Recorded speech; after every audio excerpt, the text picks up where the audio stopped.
So Ja Morant and Thomas Iaso don't seem to like each other. And am I surprised? No. Is Iaso going to last the season? No. Is Iaso going to last another month in his job? No. Is he going to get another job in the NBA? No. Why did the Memphis Grizzlies hire him? I don't know. Is he a spectacular coach? Yes. He is an unbelievable coach. But the thing with him is that he's European. Nobody is bigger than the coach. That is the philosophy. It doesn't matter who you are, you listen to the coach. And if you guys disagree or agree with the philosophy, subscribe. We are trying to hit 12,000 subscribers by the end of the weekend. If we could do that, it's insane. 11.9k by the end of the day would be unbelievable. But basically, Iaso has his tactics, and he has this thing where he calls out players.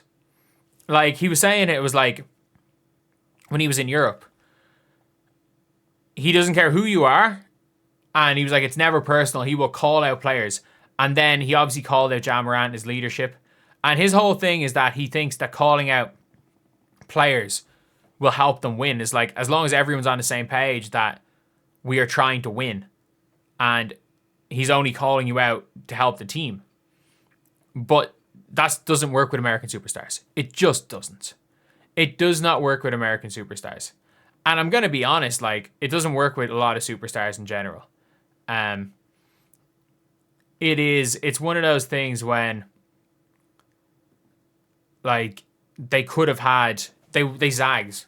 And you don't do that when Ja Morant is one of your players. I don't understand what they were thinking with Thomas Iaso. Because he is, by the way, he is this absolutely, like, one of the best coaches in the world. He is one of the best younger coaches in the world. No ifs, ands, or buts about it. The problem is that if you're going to deal, like he said this is the way that he deals with stars, is like he'll call out everybody in front of the team, where it's like, if your leadership's not good enough, he's calling you out in front of the team. There's no like, and the problem is that most star players, especially in the NBA, and it's not even one of those things where it's like specific to Americans. It's just the way a lot of the time it's coached in America. And like, I've known that myself from dealing with, from coaching over here in Ireland. It's like, and it's especially younger players as well. It's hard to get through to a lot of younger players. But like, if you've been the star a lot of the way, coaches do give you preferential treatment. Like I think him and Luka would hate each other, because the shit that Luka does, he would call out Luka for it. And the thing is, though, we've seen Luka with Real Madrid. We've seen Luka respond well to stuff like that. But he would call out Luka. He would call out everyone. He doesn't care who you are. And I love that. Like, I would love, as a fan of the Miami Heat, I would love for him to take over from Spo. Because there is a level of accountability there from him that is not going to be there from other coaches. Like, most other coaches are going to let their star players do whatever the fuck they want. And everyone being like, oh yeah, you know, they're complaining about the rotations. The star players being like, look, I want to play my way into rhythm. Whereas his logic is like, no, run your ass off and get subbed out. We're going for quick rotations so you guys can play harder in those rotations.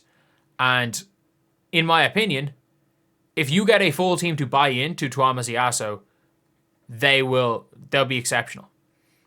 And I think he's one of those coaches where if you gave him to a team that's like, has no expectations, if you gave him to a team of young players with no expectations and very little ego, I think he could make them a playoff team, make them one of the most fun teams.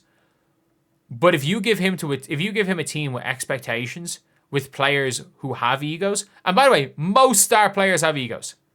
Like, it's about managing that. And being a good coach isn't just about, it's about being able to manage the personnel. And everyone's saying he's too stubborn, but also everyone in this scenario is too stubborn.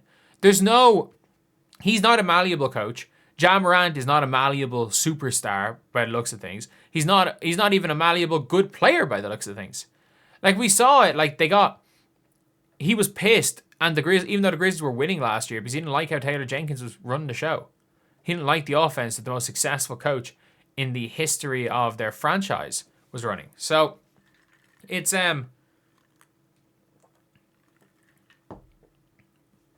look, it is a really interesting one always to look at what's going on with these teams. But I just do think that Ja and Thomas Yasso just hate each other. I think Ja and him just hate each other. I think he doesn't want Ja. I think Ja doesn't want him. Who are they going to pick? They're going to pick the star. How often, like, you cannot piss off your star and keep your job in the NBA. And you can say, oh, you know, like, sorry, you can. But you have to be Eric Spoelstra, Greg Popovich. Is that it? Like, Kerr's not really going to piss off Curry. But unless you are basically a multiple championship winning coach, you are not allowed to piss off your star, no matter how shit your star is. No matter how shit your star's attitude is, no matter how shit their effort is, you cannot call them out for it. You cannot piss them off. But that is your style, and you were hired. I don't expect him to change. I expect him to be fired. And then I expect him to coach a team in NBA Europe and be one of the most successful coaches in that. And I would not be surprised if in 3-4 years time we are looking at a team coached by Yasso that will end up being massive overachievers. In that apparently there's going to be like some NBA Cup competition where the NBA Europe teams are playing against the real NBA teams.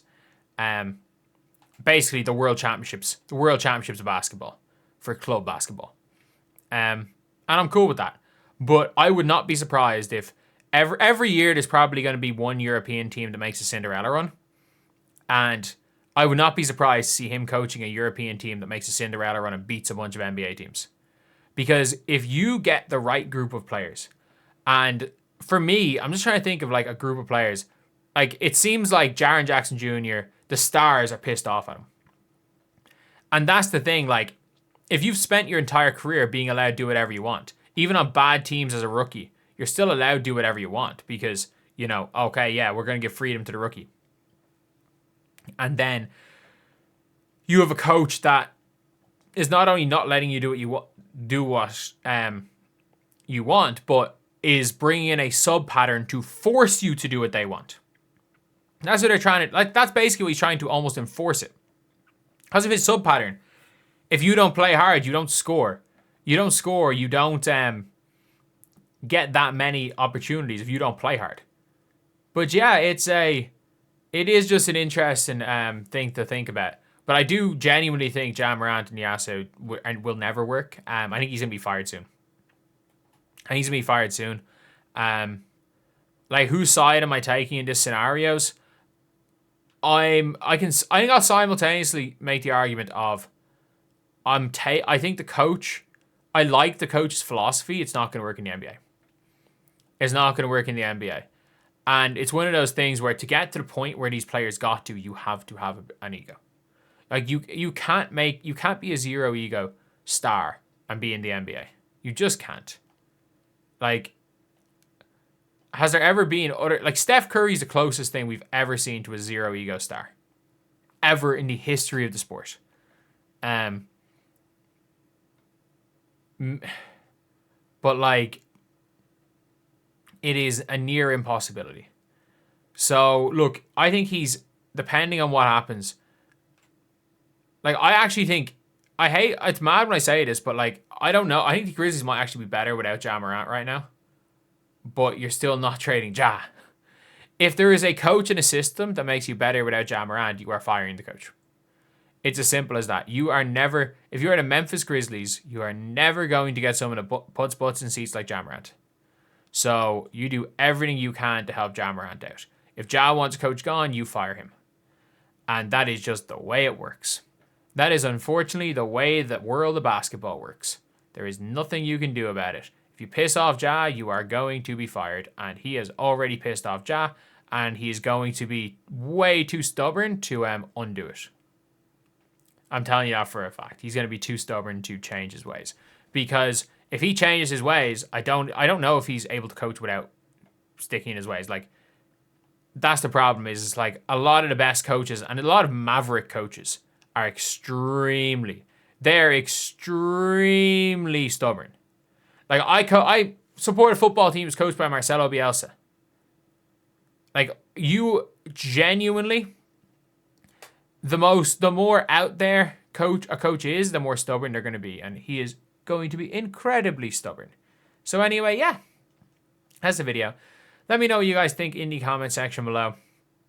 I would love to see Yasso coach the right team for him. Ja Morant is not that. It's not that. And he's not the right coach for this current Memphis Grizzlies team either.